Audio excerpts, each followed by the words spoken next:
Et c'est parti donc avec le coup d'envoi de ce match, le premier des Français dans cette poule de la grande finale de Madrid donnée par les Australiens, récupéré par Stéphane Parez. C'est bien sorti avec ce ballon là qui va venir. Ouais, c'est Capilla hein, qui est là. Ça joue un debout là. Il passe après contact rapide, attention, contre Ruck côté... Esteban Capilla, la passe entre les jambes, ça a été bien transmis. Et Parez maintenant qui a le ballon, qui navigue un petit peu, qui était face à Hutchinson. Et Jefferson et Joseph. Ça ressort encore, on est toujours dans les 22 Français. Il faut provoquer la ligne. Esteban Capilla pour Paul Arriva, le Gersois qui a reçu le ballon du Bayonnais. Variant Pasquet. Stéphane Parez. Rebadge est au soutien. On va passer par le sol. Un des premiers rucks que fait l'équipe de France. Ça joue beaucoup debout. Les Français sont très patients. Ouais, c'est bien joué. Quelle passe de Pasquet. Paul Arriva en débordement, il va aller au bout. Paul Arriva, magnifique. Le capitaine français qui va permettre à son équipe d'ouvrir le score brillamment après un essai de 80 mètres, Jean-Baptiste. Surtout quelle patience, on voit 5-30. Il y a 1-20 de phase de jeu sur lequel l'équipe de France était très patiente. On a vu, ils ont balayé le terrain avec un jeu, notamment ça, ce geste de Pasquet, sur lequel, grâce à un offload, il arrive à prendre 2 défenseurs pour libérer l'espace pour Paulin Riva. Variant Pasquet, un joueur qui monte actuellement dans le set français. Une capacité de décision qui est de plus en plus importante dans le staff de Jérôme Daré. Et 7-0 donc pour les Bleus. Ça démarre très bien pour les hommes de Jérôme Daré et tout le staff de l'équipe de France. On rappelle que les Françaises ont gagné ce matin pour leur entrée en lice face aux Fidjiennes, 36-7. Elles qui avaient reçu leur maillot d'Antoine Dupont hier et de Jérôme Daré. Voilà, il y a la solidarité entre les équipes de France. Le renvoi, bien capté en 2 temps. Magnifique, mais... Oh là, quel dommage. Ça s'est joué à rien du tout. Hein. Ouais, ça a touché la tête et du coup, monsieur l'arbitre Ben Breakspear considère qu'il y a un avant. Allez, chanceux l'Australie parce que les soutiens étaient côté français, la réactivité était française. Antoine Dupont qui est là, le 13e homme ce soir, mais il va intervenir bien sûr dans le week-end, lui qui a gagné la Champions Cup samedi dernier, qui a été élu meilleur joueur européen de l'année. Elle s'attaque avec Roche. Ouais. Dietrich Roche, mise au sol, le joueur casqué. Et ils vont jouer le petit côté, non, ils repartent. Allez, les Australiens. Avec notamment Nick Malouf là, qui a servi son coéquipier, mais il y a eu un passage en touche. Belle défense de Ryan Rebadge, le Toulonnais. Le petit geste de Nick Malouf qui a feinté la croisée, qui est reparti faire le 2 contre 1. Les Français étaient bien réactifs défensivement. Ils ne sont pas fait piéger, mais regardez ça. Bon plaquage. Ouais, sur parfait plaquage. Ouais, sur Nathan Lawson. Les Français qui n'avaient pas manqué plus de 4 plaquages dans leur précédent match contre l'Australie cette saison. C'est dire la qualité de la défense française. La défense a passé un cap côté français. On voit des joueurs beaucoup plus connectés, beaucoup plus agressifs au niveau des zones de ruck. Stéphane Parez pour peut-être Jordan Sefo. Touche à 3. Est-ce qu'ils vont changer d'annonce ou pas? Peut-être de zone.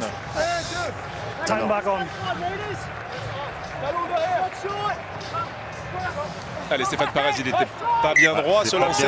Il y a un peu de vent ce soir dans l'arène de l'Atlético.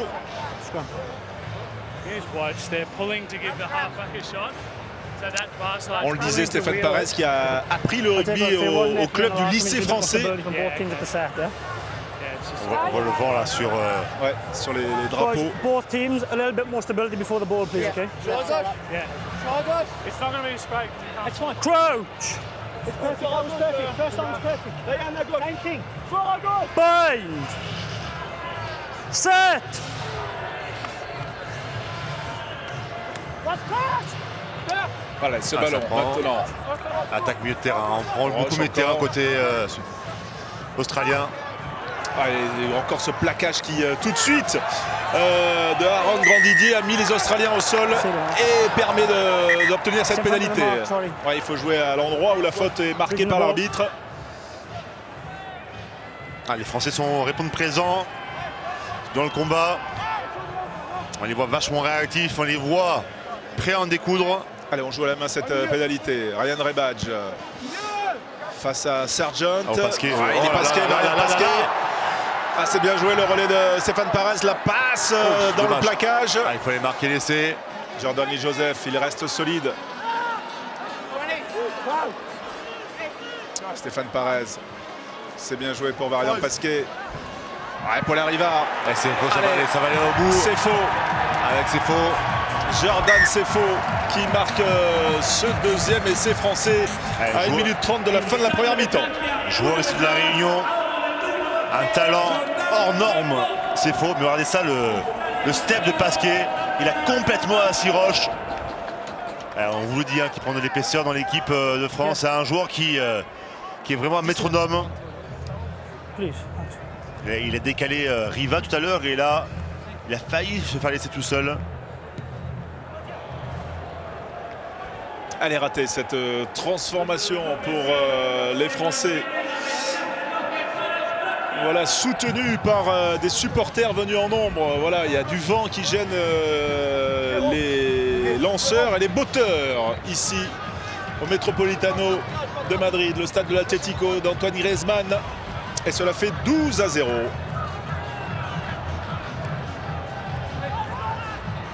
Ah, ça va très très haut dans le ciel. Et le renvoi bien capté par Mathieu Gonzalez, l'Australien. Ça joue avec Hutchinson qui a pu donner à Lawson. Le ballon qui arrive maintenant à l'aile ici avec Malouf. Et ce ballon qui revient encore pour Roche, pour Turner. Josh Turner. Advantage. Il faut jouer, Avantage faut jouer. ouais. Envoyer. Aaron Grandidier pour Stéphane Parez. Non, Always under pressure. Monsieur dommage. Breitspear qui revient à la faute. Dommage, Les avantages sont très courts. Hein. Exactement, ouais, là, il a vu que l'équipe de France n'avait pas profité, ils ont voulu jouer dans la zone. S'il y avait eu la passe à l'extérieur, ils auraient peut-être fait jouer, mais là on voit la fébrilité australienne. Hein. L'Australie sous pression, pas un ballon. Okay. 7 minutes Speak to set, boys, please. de pure défense uniquement. Et des ballons perdus très rapidement en première phase. Same again. Serrez-moi fort, serrez-moi fort. Vous les voyez, hein. Il y a zéro offload du côté Bind. Australie, on va beaucoup au ruck. Set. Stéphane Parez. Allez, pour Paulin Riva. Ah, il a feinté la passe, il retrouve son demi de mêlée. Et maintenant pour Jordan Lee Joseph. Parez. Allez, faites patient. Ça va s'ouvrir, il ça a va fixé s'ouvrir. le défenseur. Oh, la passe comme un basketteur là, de Paulin Riva. Setting the ball, that's clear. Là, ballon à jouer, attention à la situation, attention, parce que ça va vite aussi. Ouais, ça va très vite, mais il y a Jordan Lee Joseph qui est en couverture à le retour. Quel repli défensif. Lawson. Turner qui est là, deuxième Quel petite. repli. Advantage Il y a over. essai. Allez, Ryan Rebadge. il faut y aller. La fin de Allez. passe. Et oui, le retour intérieur pour Varian Pasquet qui vient inscrire le troisième essai français. Voilà qui est bien. Cela fait 17-0 avant la transformation et surtout ça assoit la belle domination des Bleus. Ouais, quelle action, surtout quelle action défensive de Jefferson Lee qui va aller récupérer le joueur australien et surtout récupérer un ballon important. Et Pasquet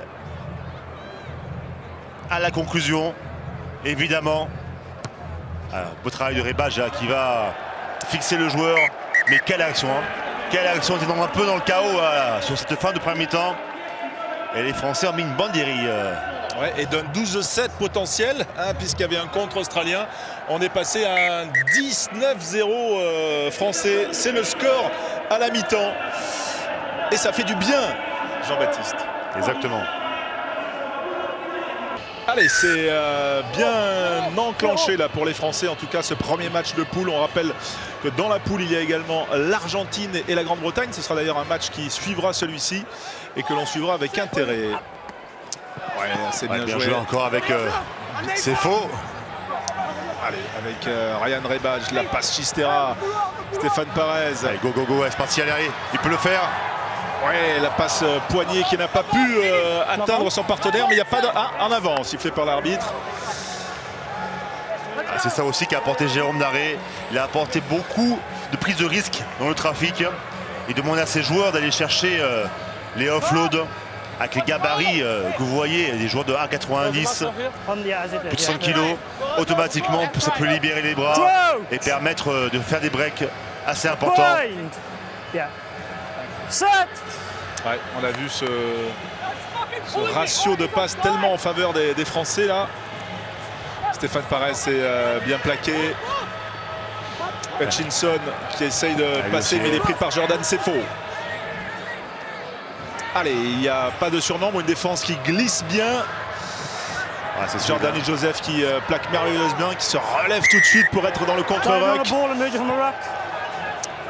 Mais monsieur l'arbitre sanctionne. C'est bien joué par les Australiens. C'est très rythmé côté australien. Par contre, la qualité de transmission peut-être liée aussi à la pression française. Dolling là qui est passé, bien mise au sol par Varian Pasquet. Parez qui récupère ce ballon, c'est bien joué. Encore la Chistera. Pour Jordan, c'est faux. Il faut marquer, Jordan. Allez, il est à 1 contre 1. Est-ce qu'il va attendre? Non, il réaccélère. C'est bien joué pour déposer le dernier défenseur australien. Et aller inscrire le 4e essai français, Jean-Baptiste. Ouais, quelle machine de guerre. Jordan, c'est faux. Il sait tout faire. Un gabarit atypique, mais surtout une qualité d'accélération qui est hors norme. Mais surtout là, on le voit, le plaquage. Et c'est vraiment le travail du repli défensif français. Il n'y a aucune solution de vitesse. Côté australien, ils n'arrivent pas à casser le rideau et à les marquer à finir. Les joueurs, les ailiers, on voit Pasquet, on voit Jefferson Lee qui vont à chaque fois rattraper les joueurs en bout de ligne. Et là, la double accélération de Sefo qui va mystifier la défense australienne et enfoncer le clou. 24-0 face à l'Australie. Et la transformation. Les poteaux qui sont rouges, ça ne passe pas.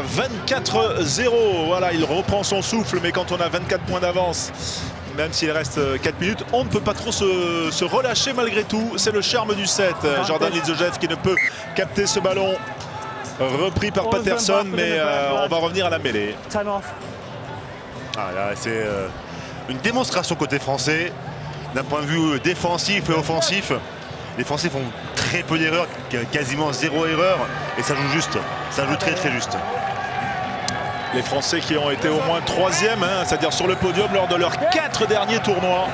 On rappelle la belle victoire à Los Angeles, on l'attendait depuis 19 ans. Et les anciens comme Stéphane Parez l'ont savouré. Il y a eu aussi une finale à Hong Kong. Alors que Thibaut Mazzolini, la Jeunet est rentrée.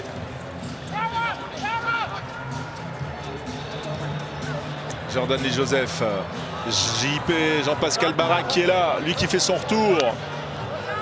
Le joueur de Perpignan et qui s'emploie là sur ce beau plaquage. Faute française. Ça joue. La réaction logique des Australiens. On croise avec Henry Patterson qui essaye d'attaquer l'axe. Lui, il va vite. Du terrain, le milieu. Allez. Pour aller ensuite sur Sergent.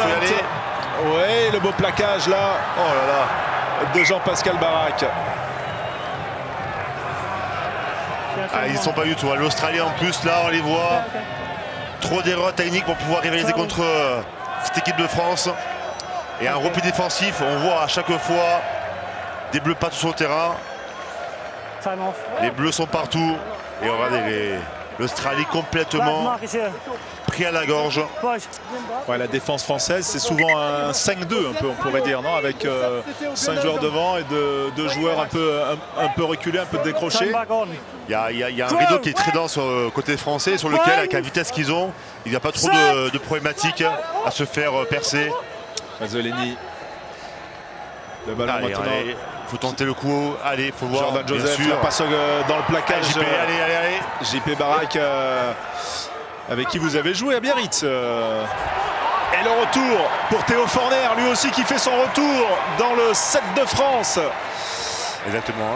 Lui aussi, un très gros talent français qui a brillé de mille feux sur les circuits aussi à 7. Joueur ô combien important, mais là aussi on va le revoir. Ça part de.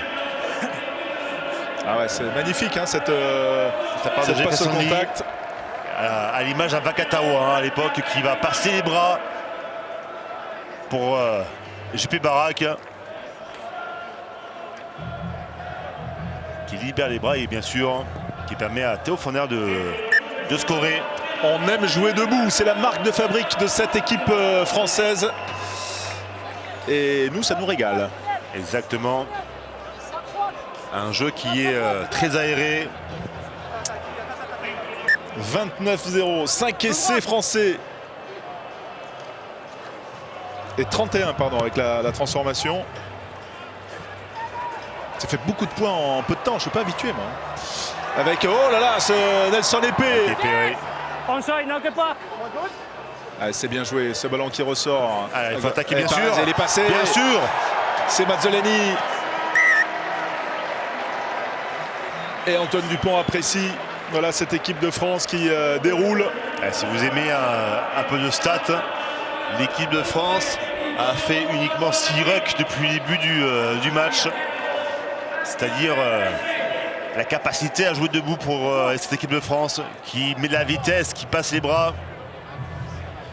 À l'image des Fidji, la France est dans le coup. Ouais, on sent quand même une confiance, une sérénité dans cette équipe qui se dégage. 38-0.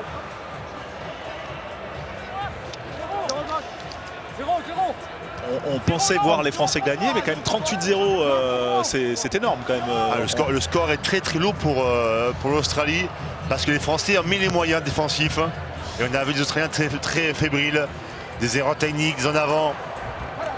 Ouais, magnifique prise de ce renvoi là, des Australiens qui voudraient sauver l'honneur. Ils ont encore 11 secondes pour le faire. Avec Patterson là, qui est au soutien. Aïsseli et puis attention maintenant à pas faire de faute. Sergent. Le voici Aïsseli. Plaquage, rebadge. Sergent. Stay back. No. Le travail dans les contre-rucks est absolument phénoménal. Il y a 4 joueurs en défense et seulement 2 Australiens. Ouais, attention, et on revient vers l'intérieur pour essayer de trouver un soutien au cœur du jeu. Il n'y a pas de solution côté australien, il y a zéro solution, il n'y a pas le jeu au pied uniquement. Et c'est Patterson, non? Et même pas il peut y aller. Ouais, avec Nathan Lawson. Non, il a donné intérieur à Aiden Sergent. Pour l'honneur, parce que les Français, quand ils jouent comme ça, on dirait que ça joue à 15. On dirait qu'il y a 15 joueurs sur le terrain, ils sont partout. Et là, Ouais. Henry Patterson, quand même, a fait fort sur cette action, comme tout au long de ce match. Quand même, c'est l'un des rares Australiens qui a surnagé. C'est un joueur qui a beaucoup de qualité aussi, qui est très électrique, qui amène du danger partout. Mais à l'image de l'Australie, il n'y a pas eu photo. Trop de déchets pour pouvoir contrecarrer les plans français. 38-5, c'est le score final. Ils peuvent effectivement être fiers d'eux, nos Bleus, les hommes de Jérôme Daré, qui donc réussissent l'entrée dans ce tournoi de Madrid, la grande finale du circuit, qui était 5e de la saison régulière et qui ont battu le 4e, 38-5.